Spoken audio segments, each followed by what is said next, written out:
There is a hidden decree of wealth. It is not spoken with the mouth, but felt as fact. Enter that feeling before sleep, and money will move without asking permission. At the heart of this teaching is a principle articulated with unwavering clarity by Neville Goddard. Wanting is proof of absence, and being ends desire. Wanting may feel active, even virtuous, but it is actually a confession. It declares again and again, "I do not have," and consciousness, being faithful, reflects that declaration without judgment. Neville illustrated this with a simple analogy that cuts straight through abstraction.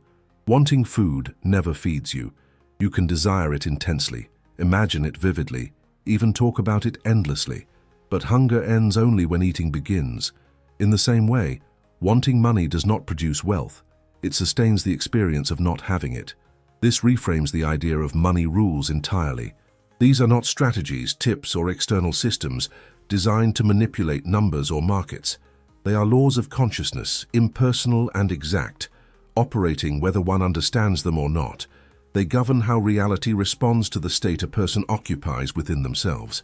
When money is approached as something outside to be chased, improved, or corrected, the chase itself becomes the lived experience. But when money is understood as an effect, not a cause, attention naturally turns inward, to the position from which one is living. Modern neuroscience echoes this ancient metaphysical insight. Joe Dispenza explains that identity precedes behavior, and behavior precedes results. People do not become wealthy because they act rich. They act in certain ways because they are being a particular self. Financial outcomes, then, are downstream expressions of an internal state already assumed. Change the state, and behavior reorganizes effortlessly. Persist in the same state, and no amount of external correction can override it. This is the promise held within the shift from want to wealth consciousness. It is not about forcing positive thoughts, ignoring reality, or pretending circumstances do not exist. It is about relocating identity, moving from the inner position of one who seeks to the quieter, steadier position of one who is. From that position, abundance is no longer chased or monitored. It emerges naturally, as all effects do, from their cause. What follows in this teaching is not a method to get money, but an invitation to enter the state where wealth is already the most reasonable, ordinary, and inevitable outcome. There is a quiet contradiction at the center of most financial striving, and it hides in plain sight. Wanting money feels like the beginning of prosperity, yet it is often the very condition that keeps prosperity at a distance. Wanting is not neutral. It is a state, and every state has a corresponding world that faithfully reflects it. The moment money is wanted, consciousness has already placed itself in the position of the one who does not have. From there, every thought, emotion, and decision unconsciously works to maintain consistency with that inner declaration. To understand this, imagine sitting in a car with the engine roaring, foot pressed hard on the accelerator, heart filled with urgency and intention. The sound suggests motion, effort suggests progress, yet the gear remains firmly in park. No matter how passionately the engine is revved, the car does not move an inch. Wanting money operates the same way. Desire without a shift of state produces noise, activity, and exhaustion, but no true movement. The problem is not insufficient effort. It is that the position has not changed. This is why the first law of money consciousness reveals itself with uncomfortable clarity. Wanting never produces possession. Wanting is not a step toward having. It is a confirmation of not having. Consciousness does not interpret effort as progress. It interprets identity as fact.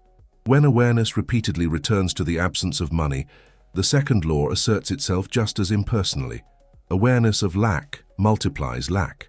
What is noticed, emotionally reacted to, and mentally rehearsed becomes the dominant signal sent to reality. The world responds not to hope, but to state. Here lies the deeper disruption. Many people believe they are motivated by desire, when in truth they are stabilized by it. Wanting becomes familiar, even comforting. It creates a sense of movement without the risk of arrival.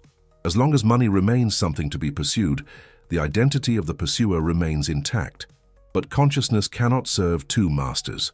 One cannot be both the one who wants and the one who has at the same time. The inner position must be reversed. This realization brings the teaching to a necessary pivot. If wanting sustains poverty rather than ending it, then the entire orientation toward money must change. The solution is not to want harder, visualize more intensely, or struggle more intelligently. It is to abandon wanting altogether as a mode of being. Something else must replace it, something quieter and far more powerful. And that reversal does not begin in the wallet, the bank, or the economy. It begins in consciousness itself. Once the illusion of wanting is exposed, a deeper truth begins to surface, one that quietly overturns everything previously assumed about money. Wealth does not originate in effort, strategy, or circumstance. It originates in consciousness. Money is not the cause of a wealthy life, but its echo. It appears where a certain state is occupied, just as sound appears where a vibration already exists. This is the great reversal, and it requires a complete shift in how causation is understood. Consciousness is the first cause, and everything else is a rearrangement around it. When identity changes, the world reorganizes to reflect that change, often in ways that appear ordinary, logical, and even coincidental. This is why two people can work equally hard, possess similar skills, and live in the same environment, yet experience radically different financial realities. The difference is not effort, but the inner position from which effort arises. Money, being an effect, must obey the state that gives it permission to appear. An analogy makes this unmistakably clear. A thermostat does not negotiate with the weather outside. It sets a temperature, and the environment adjusts accordingly. Heat or cold may fluctuate temporarily, but the system always returns to the level that has been set. Consciousness functions in exactly the same way. When a person identifies as wealthy, not emotionally but existentially, life begins to regulate itself around that assumption. Opportunities, behaviors, decisions, and relationships align without strain, not because they are forced, but because they are congruent. From this understanding emerge two immutable laws. Money obeys identity, not effort. Wealth responds to self-concept. Effort without alignment produces fatigue. Alignment without strain produces flow. When identity remains rooted in scarcity, even success can feel unstable, temporary, or threatening. When identity stabilizes in sufficiency, money becomes less dramatic and more predictable. It no longer arrives as a miracle, but as a natural extension of who one is being. This leads to another critical shift. A state cannot be entered by standing outside of it and imagining from a distance. Observation is not occupation. Looking at wealth, thinking about wealth, or fantasizing about wealth all preserve separation. The reversal requires stepping into the position itself, allowing consciousness to claim it as present reality, rather than future possibility. Only then does the outer world begin to respond, not as a reward, but as a reflection. Wealth, when correctly understood, is not an emotional high or a dramatic event. It is a position quietly occupied within the mind. Living in the end means assuming psychological ownership before any external confirmation appears. It is the inner knowing that something is already yours, not because you are hoping for it, but because your consciousness has accepted it as fact. This acceptance is subtle, almost unremarkable, and that is precisely why it is powerful. Consider the feeling of sitting in a seat you know is yours. There is no tension in your body, no need to justify your presence, no emotional surge announcing arrival. You simply sit. The absence of excitement is not indifference, it is certainty. In the same way, assuming the wealth position does not feel euphoric or intense, it feels normal. The mind stops reaching forward, and attention settles into quiet possession. This is what Neville meant when he spoke of living in the end, not as a technique but as a state. From this understanding arise two essential laws. Possession feels ordinary, not emotional. Wealth stabilizes where it feels normal. When money is imagined with excitement, urgency, or relief, it remains future-oriented. Those emotions belong to anticipation, not ownership. True possession carries the emotional tone of neutrality, ease, and familiarity. It is the same tone that accompanies all things already accepted as part of one's life. This is why forcing feelings or generating intensity often backfires. Intensity implies effort, and effort implies distance. The wealth position cannot be held through mental strain. It must be assumed gently, almost casually. It is not something thought about constantly, but something rested into. Over time, this quiet assumption sinks beneath conscious thought and becomes the default orientation from which life is experienced. At this point, another pivot reveals itself. An assumption that remains only at the surface of the mind is easily disturbed by appearances. For the state to endure, it must be installed beneath thought, where reactions originate. When the assumption moves into this deeper layer, it no longer needs maintenance. It begins to express itself automatically, shaping perception, behavior, and experience in ways that feel natural rather than intentional. There exists a threshold within the mind where effort loses its usefulness and control quietly dissolves, a space where identity becomes impressionable rather than defended. Neville Goddard referred to this inner condition as the state akin to sleep, not as a mystical abstraction, but as a precise psychological doorway. It is the moment just before sleep, or just after waking, when the rational mind loosens its grip and the deeper layers of consciousness come forward. In this state, the mind is no longer busy maintaining its familiar story. It is receptive, suggestible, and unguarded. This is where the consciousness of wealth is not imagined, but received. During ordinary waking hours, the mind constantly compares, evaluates, and corrects. It checks assumptions against past experiences and present appearances. In satis, that mechanism quiets. The mind no longer asks whether something is reasonable or deserved. It simply accepts what is felt as real. This is why Neville emphasized that sats is not about visual detail or emotional intensity, but about occupying a state so gently that it feels self-evident. The goal is not stimulation, but saturation. The analogy of dye soaking into fabric captures this perfectly. Scrubbing the surface may create temporary color, but it fades quickly and unevenly. Soaking allows the dye to permeate every fiber without resistance. In the same way, forcing affirmations or intense visualizations during full wakefulness often affects only the surface mind. Sats allows the assumption of wealth to seep beneath conscious thought, into the layer where identity resides. There it no longer needs to be remembered or repeated. It becomes background truth. From this emerges a crucial principle: identity is accepted, not forced. The subconscious does not respond to commands issued from tension. It responds to what feels natural in the moment of impression. When wealth is approached as something to be achieved, the underlying feeling is effort. When it is approached as something already established, the feeling is familiarity. Sats is effective precisely because it bypasses effort. It replaces striving with quiet recognition. In this state, the feeling of wealth is not excitement, relief, or anticipation. Those emotions belong to change, not stability.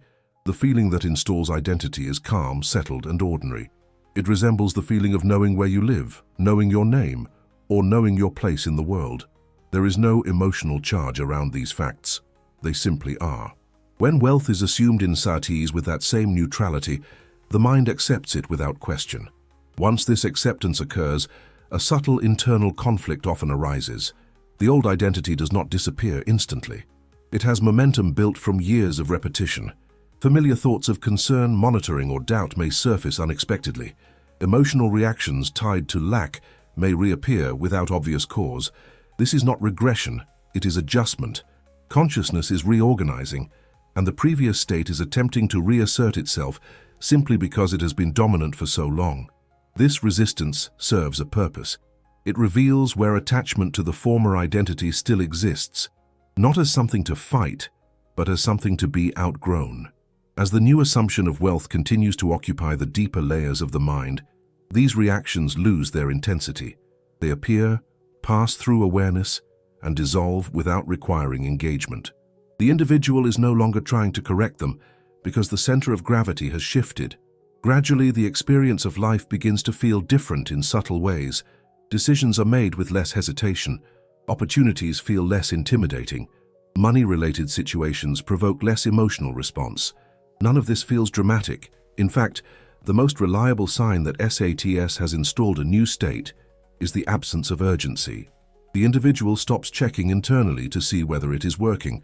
They stop measuring progress. The desire to confirm fades because the assumption feels complete. At this stage, the person is no longer practicing wealth consciousness. They are living from it. The identity has been accepted, not argued into place, and from this quiet installation, the external world will begin to rearrange itself, not as a reward, but as a natural consequence of the state now being occupied. When the consciousness of wealth begins to install itself, a subtle adversary often emerges, not as an external obstacle, but as an internal loyalty. This loyalty is emotional, not logical. It is the attachment to the familiar identity of wanting, an identity that has been lived in for so long that it feels like home. Even when a new state is assumed, the nervous system may still crave the emotional texture of lack because it knows how to navigate it. The mind may say it wants wealth, but the body remembers something else. Habitual lack is not always experienced as pain. Very often, it is experienced as familiarity. The routines of checking, worrying, hoping, and anticipating create a sense of engagement and purpose. They generate emotional movement.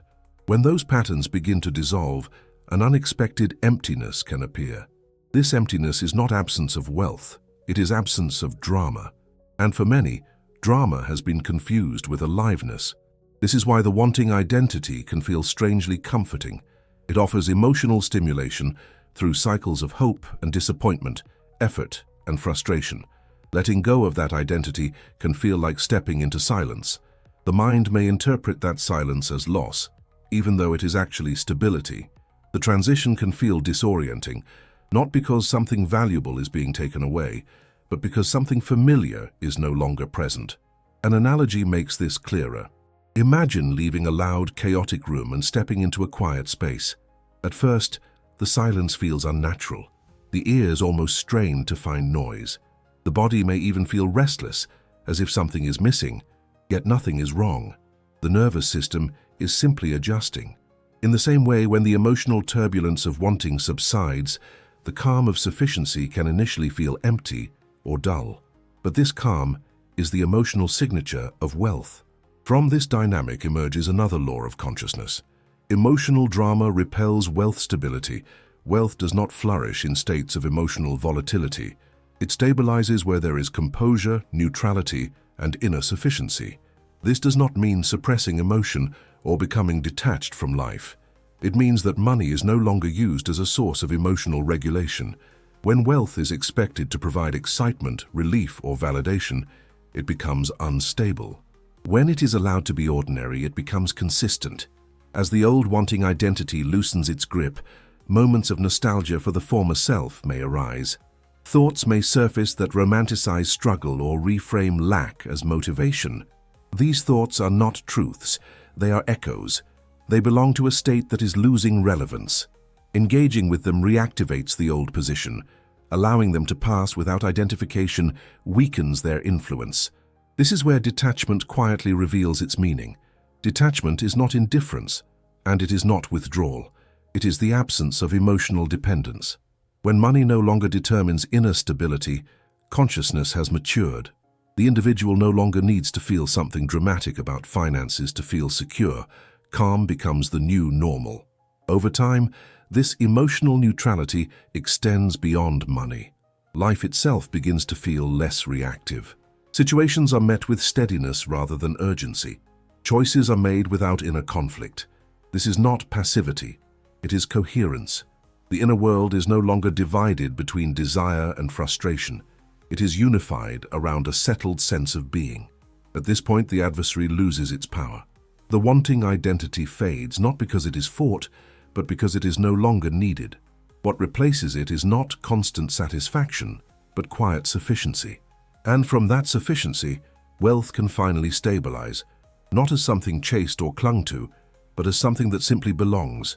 When consciousness settles into a new state, the world does not respond with spectacle. It responds with sequence. Neville described this unfolding as the bridge of incidents, a chain of seemingly ordinary events that quietly rearrange life to reflect the assumption now held within. This bridge is not designed by the rational mind, nor can it be predicted in advance. It is constructed automatically by consciousness itself, using the materials of circumstance, timing, and human interaction. One of the most important realizations at this stage is that control is not part of the process. The moment identity shifts, life begins to move on its own. Opportunities appear without announcement. conversations happen without planning, decisions are made without inner debate. From the outside, it may look like coincidence or luck. From the inside, it feels almost mundane. There is no sense of forcing reality to comply. There is only movement. An analogy clarifies this subtlety. Imagine being invited into rooms that once felt intimidating, yet now feel familiar. The room has not changed, but the relationship to it has. You are not trying to prove you belong there. You are not scanning for approval. You simply enter and participate. Wealth enters life in much the same way. It arrives through channels that feel normal to the identity now occupied.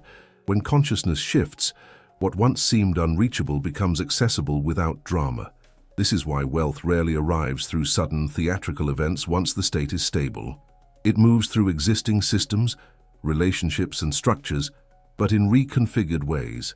A conversation leads to an opportunity. An opportunity leads to an introduction. An introduction leads to an opening.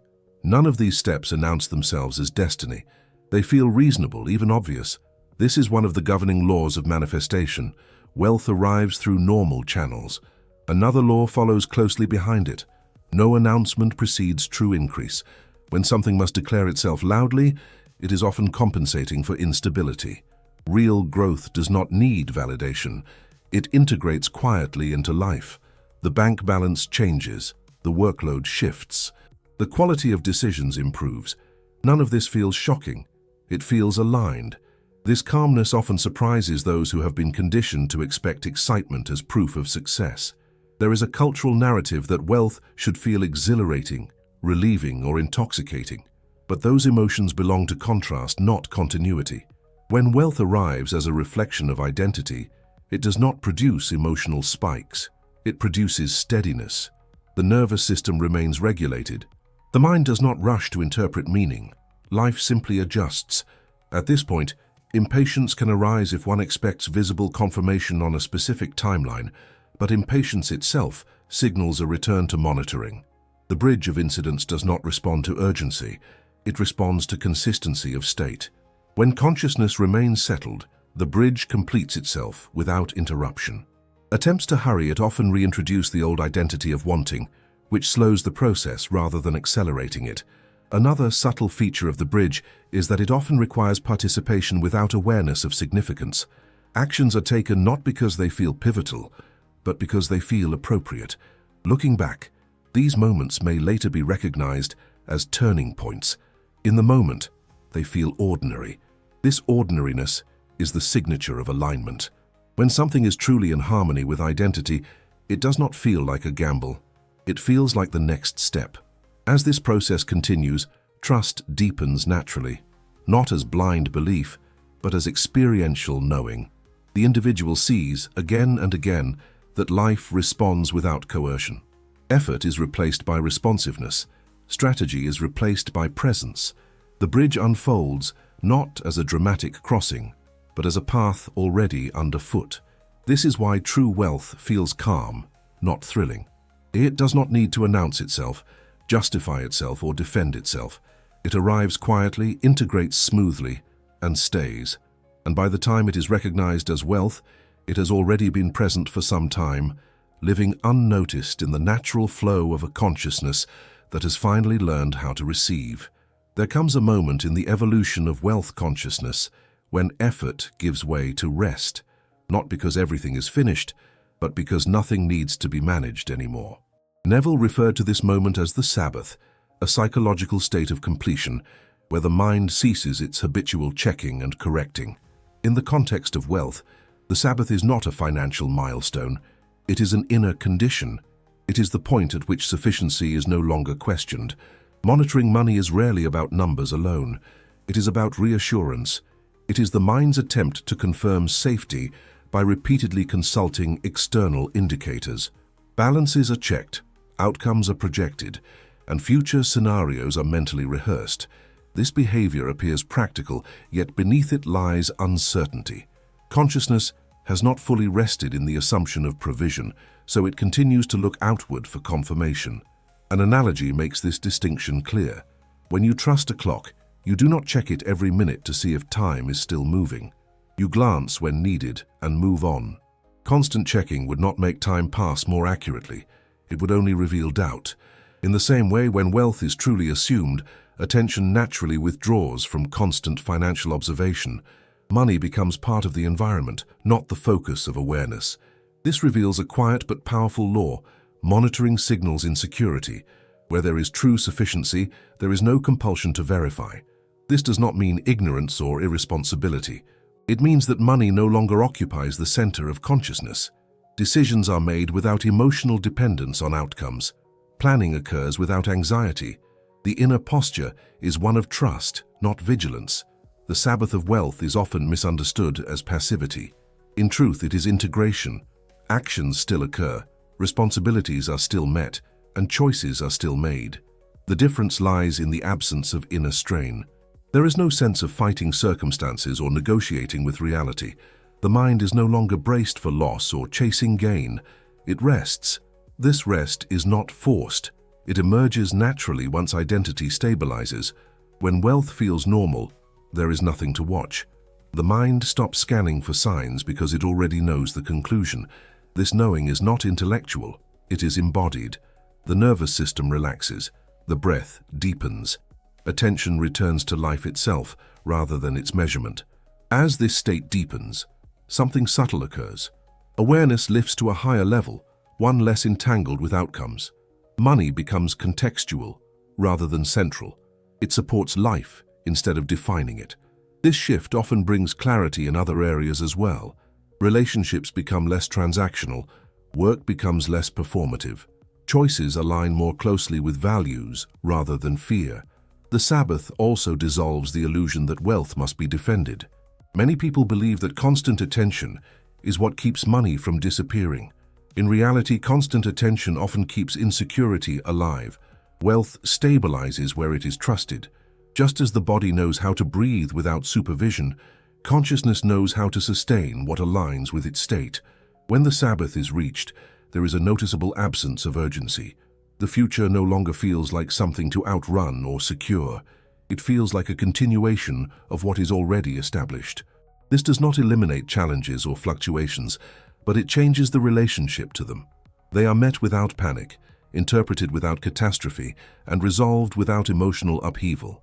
This resting state reveals a deeper awareness beneath financial identity. One begins to sense that wealth was never the source of peace, but its reflection. Peace came first. Sufficiency followed. The Sabbath then is not the end of the journey, but a revelation of what was always available once striving ceased. In this rest, consciousness recognizes its own creative authority. It no longer needs to prove or protect it, and from this recognition, life continues to unfold with quiet reliability, supported by a wealth that no longer demands attention to remain present.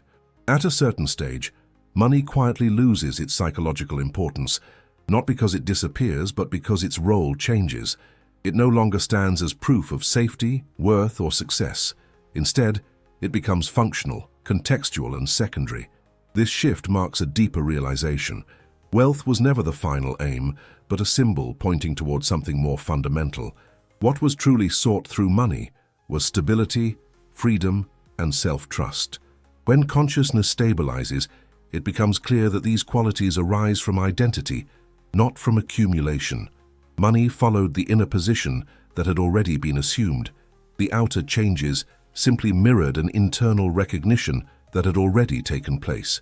This recognition is expressed in the simple knowing of I am, not as an affirmation, but as a settled awareness of being. When identity rests here, it no longer searches for completion through outcomes. Self-recognition becomes the cause, and wealth becomes the effect. This reveals the final law of wealth consciousness. Wealth follows self-recognition. At this level, financial success no longer feels dramatic or fragile. It feels orderly. Money is no longer used to regulate emotion or secure identity. It supports life rather than defining it. Fear of loss diminishes because identity is no longer anchored to possession. Wealth remains present, often more consistently than before, but it no longer occupies the center of attention. Consciousness has returned to itself, and from that return, life continues to respond with quiet reliability, including money, which now arrives as a natural side effect rather than a pursuit. Neville taught that you never change money itself, you change consciousness, and money follows as an obedient reflection. The entire movement from want to wealth is not a strategy, but an identity relocation, a quiet shift from seeking to being. Like a mirror, reality does not argue with the inner image it is given, it simply reflects it faithfully.